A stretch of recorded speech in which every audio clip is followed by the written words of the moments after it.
السلام علیکم ورحمۃ اللہ وبرکاتہ نحمدہ ونصلی علی رسولہ الکریم اما بعد قال اللہ تعالی فی القرآن المجید یا ایہا الذین آمنوا لا ترفعوا اصواتکم فوق صوت النبی صدق اللہ العظیم۔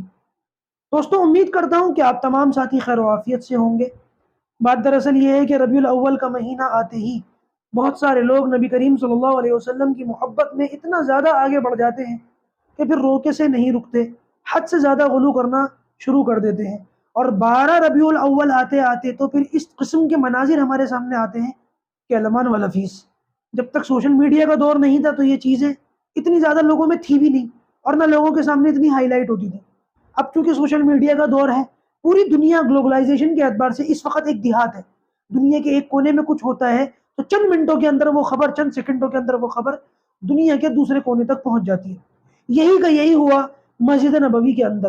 12 ربیع الاول کا مہینہ آتے ہی کچھ عاشقان رسول، خود کو عاشقان رسول سمجھنے والے لوگ، انہوں نے نبی کریم صلی اللہ علیہ وسلم کے روضہ رسول کے سامنے بلند آواز سے وہاں پر خوب نعرے بازیاں کی، اور خوب وہاں کا ایک ماحول بہت سارے لوگ ہیں، ایک دو لوگ نہیں ہیں، بہت سارے لوگ ہیں۔ اور ہونا یہ چاہیے تھا کہ اس موقع پر ان کے جو بزرگ ہیں، ان کے جو اکابر علماء ہیں، وہ اس طریقے کی بات کو نوٹس کرتے، ان کو روکتے، کیونکہ نبی کریم صلی اللہ علیہ وسلم کے روضہ رسول پر بلند آواز سے صلاۃ و سلام پڑھنے کی بھی اجازت نہیں۔ علماء کی طرف سے جو تعویل کی جاتی ہے وہ یہ کی جاتی ہے کہ وہاں پر صلاۃ و سلام پڑھو تو اتنی ہلکی آواز میں پڑھو جیسے کہ شہد کی آواز، شہد کی مکھی کی آواز نہیں ہوتی، اتنی آواز سے صلاۃ و سلام پڑھنا چاہیے۔ صلاۃ و سلام بھی زور سے پڑھنے کی اجازت نہیں۔ قرآن مجید کی ایک آیت جو میں نے ابھی پڑھی آپ کے سامنے، یا ایھا الذین آمنوا، اے ایمان والو، لا ترفعوا اصواتکم، اپنی آوازوں کو اونچا مت کرو، فوق صوت النبی، نبی کریم صلی اللہ علیہ وسلم کی آواز مبارک سے تمہاری آواز اونچی نہیں ہونی چاہیے۔ جیسے یہ حکم نبی کریم صلی اللہ علیہ وسلم کی زندگی میں تھا، ویسے ہی آپ صلی اللہ علیہ وسلم کی اس دنیا سے پردہ فرمانے کے بعد آپ کے روضہ رسول پر اس حکم کا مسلمانوں کو خیال رکھنے کی آج بھی ضرورت ہے۔ تو جب وہاں پر صلاۃ و سلام پڑھنے کی اجازت نہیں ہے تو آپ محبت میں اتنا آگے کیسے بڑھ سکتے ہیں کہ وہاں جا کر کے نعرے بازیاں لگانی شروع کر دیں؟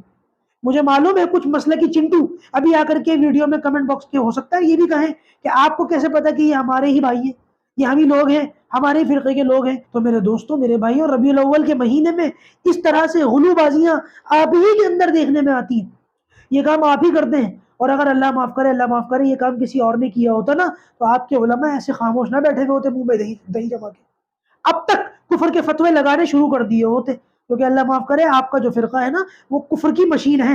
ہر وقت ہر بندے پر جو کچھ بھی کوئی بات آ جائے فوراً کفر کا فتویٰ لگ جاتا ہے۔ اللہ معاف کرے یہ معاملہ آپ لوگوں کی طرف سے ہوا ہے، اسی لیے آپ کے بڑوں کی جانب سے اس طریقے کی کس کے خلاف کوئی بیان بازی بہرحال ابھی تک دیکھنے میں نہیں آئی ہے، جو سخت فکر کی بات ہے۔ کیا آپ کے علماء، آپ کے بڑے اس حرکت پر راضی ہیں؟ نبی کریم صلی اللہ علیہ وسلم کے روضہ رسول پر ایسی نعرے بازیاں ہوں اور آپ کے بڑے بالکل خاموش بیٹھے رہیں؟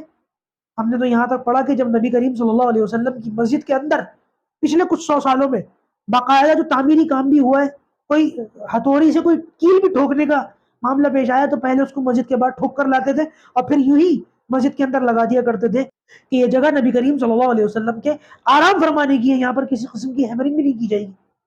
اور وہاں پر اس طریقے کی نعرے بازی ہے۔ اگر یہ دور حضرت عمر فاروق رضی اللہ تعالیٰ عنہ کا ہوتا تو پتہ کیا ہوتا؟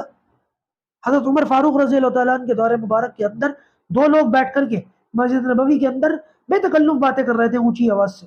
حضرت عمر نے ان کو بلوایا اور بلوا کر کے ان سے پوچھا کہ تم کون ہو؟ انہوں نے کہا کہ ہم مسافر ہیں، طائف سے ہیں۔ تو حضرت عمر نے فرمایا کہ اگر تم یہاں کے مقامی ہوتے تو میں تمہارے چہرے پر گھوسے مار مار کے تمہارے چہروں کے رنگ بدل دیتا۔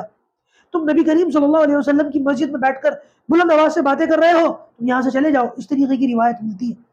میرے دوستوں، جب نبی کریم صلی اللہ علیہ وسلم کے روضہ رسول پر جاؤ، ادب کا خیال رکھو، احترام کا خیال رکھو، اور جو کچھ یہ ہوا ہے یہ تو بہت زیادہ افسوس کی بات ہے۔